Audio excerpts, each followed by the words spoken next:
तो आज हम बनाने जा रहे हैं महाराष्ट्रियन स्टाइल मेथी का ठेसा और एक बार इसे आप बनाओगे तो इसका स्वाद आप कभी भूल ही नहीं पाओगे। तो कैसे बनाते हैं ये स्पेशल मेथी के ठेचे की रेसिपी, तो उसके लिए वीडियो में मेरे साथ आखिर तक जरूर बने रहिए। तो बिना किसी देरी के चलिए इस जबरदस्त रेसिपी को बनाने की शुरुआत करते हैं दोस्तों। हेलो दोस्तों, मेरा नाम है जॉन और आप देख रहे हैं मेरा चैनल जॉन्स किचन। तो चलिए लेट्स कुक। तो मेथी का ठेचा बनाने के लिए मैंने यहाँ पे लिया है 200 से 250 ग्राम के करीब फ्रेश मेथी और मेथी को मैंने इस तरीके से रफली चॉप कर लिया था दोस्तों।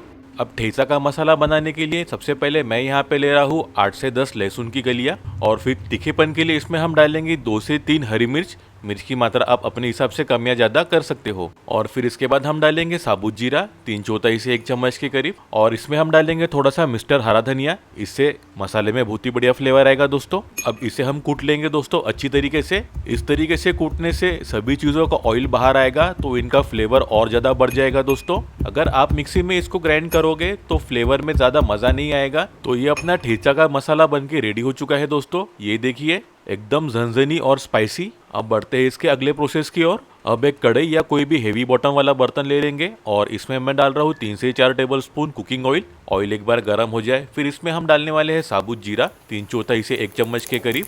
जीरा एक बार तड़क जाए फिर इसके बाद हम डालने वाले हैं इसमें प्याज। तो यहाँ पे मैं एक बड़े प्याज को इस तरीके से छोटे टुकड़ों में कट कर लिया था दोस्तों। अब प्याज को मिला लेंगे हम अच्छी तरीके से और पका लेंगे प्याज को जब तक कि प्याज अपने अच्छी तरीके से सॉफ्ट नहीं हो जाते तब तक।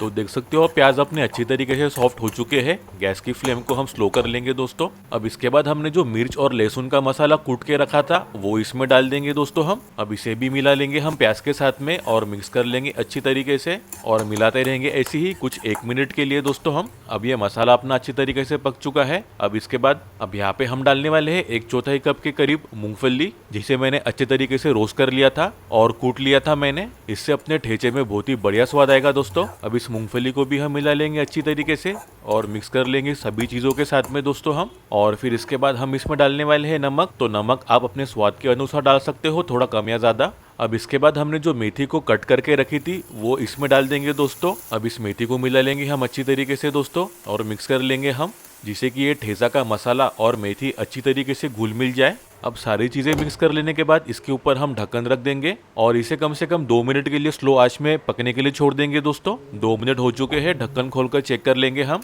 तो देख सकते हो मेथी ने अपना पूरा पानी छोड़ दिया है और ये अच्छी तरीके से सॉफ्ट हो चुकी है दोस्तों। अब गैस की फ्लेम को हम स्लो मीडियम में कर लेंगे और चम्मच की मदद से लगातार चलाते रहेंगे जब तक कि मेथी का पूरा पानी सूख नहीं जाता दोस्तों। तब तक इसी तरीके से मिक्स करते रहेंगे हम और चलाते रहेंगे। और देखते ही देखते बस कुछ ही समय में अपनी ये महाराष्ट्रियन मेथी का ठेसा बन के रेडी हो चुका है दोस्तों। देखने में जितना लाजवाब लग रहा है, खाने में तो उससे भी ज्यादा टेस्टी रहने वाला है। मेरे मुंह में तो अभी से ही पानी आना शुरू हो गया है। और इस ठेचे को आप गर्मा गर्म रोटी या फिर गर्मा गर्म भाकर के साथ में इसे सर्व कर सकते हो। और ये ठेसा आपने एक बार बना लिया तो मुझको गारंटी है आपके घर वाले इसे रोज बनाने की जिद करेंगे। तो जल्दी से ये मेथी का जबरदस्त वाला ठेसा बनाओ और मुझको कमेंट करके जरूर बताना आपको ये रेसिपी कैसी लगी। वीडियो अच्छी लगी हो तो प्लीज एक प्यारा सा लाइक जरूर कर देना। अपने दोस्तों और रिश्तेदारों के साथ ये रेसिपी को जरूर शेयर करो और ऐसे बेहतरीन रेसिपीज के लिए मेरे चैनल को सब्सक्राइब जरूर कर लेना। बेल आइकन को दबाना बिल्कुल मत भूलना, इससे आपको मेरी हर वीडियो की नोटिफिकेशन मिलती रहेगी। और ऐसे बेहतरीन रेसिपीज के लिए मेरे ये वीडियोस को भी क्लिक करना बिल्कुल मत भूलिए। तो मिलते हैं एक नई रेसिपी के साथ, तब तक अपना ख्याल रखना। Bye, thank you.